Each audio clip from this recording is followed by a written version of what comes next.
jeg var baby, så blev jeg født med en hul i hjertet den 3. november 1998.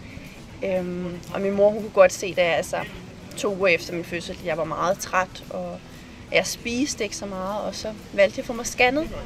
Og scanningen den viste, at jeg havde en VSD, altså en hul i skillevæggen. Og den 2. februar 1999, der blev jeg så opereret. Og så efter operationen, så var det meget svært, så gik jeg med sonde i næsen. For jeg ville ikke spise noget, jeg havde spiseværing. Da jeg var 3 år gammel, så fik jeg sonden væk. Og så begyndte jeg at have et normalt liv igen. Legede med de andre børn, og begyndte at spise noget mere, og lige så normalt igen. Men i dag, så er jeg ung og frisk og glad pige på 14 år.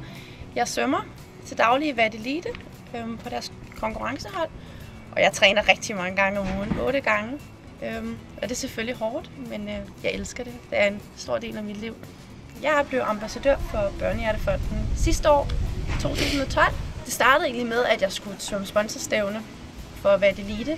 Og så skulle jeg ud og lede efter nogle sponsorer. Så tænkte jeg, det er Børnehjertefonden. Jeg er hjertebarn, så hvorfor ikke vælge dem? Så skrev jeg en lang mail og fortalte om mig selv, og jeg blev så kaldt ind til samtale. Og de sagde, at de gerne ville sponsorere mig til det stævne. Og det tænkte jeg bare, det var super fedt, at de gad at sponsorere mig. Og så begyndte vi at starte et stille og roligt samarbejde op. Jeg lavede min indsamling til hjertebørn, fordi at jeg var så glad for, at de gad at sponsorere mig. Så jeg ville selvfølgelig gerne gøre noget for dem. Og den lavede jeg, fordi jeg gerne ville sætte fokus på, at selvom man er hjertebarn, så kan man godt få et rask og normalt liv. Så den har jeg lavet, og den arbejder jeg stadig på.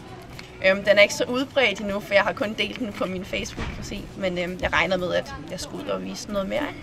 Og så skal vi til at starte et nyt projekt op her i 2014. Det glæder jeg mig rigtig meget til. Og så har Børnehjertefonden lovet mig at støtte mig økonomisk i min svømning. Så det er jo super dejligt. Det er jeg rigtig glad for.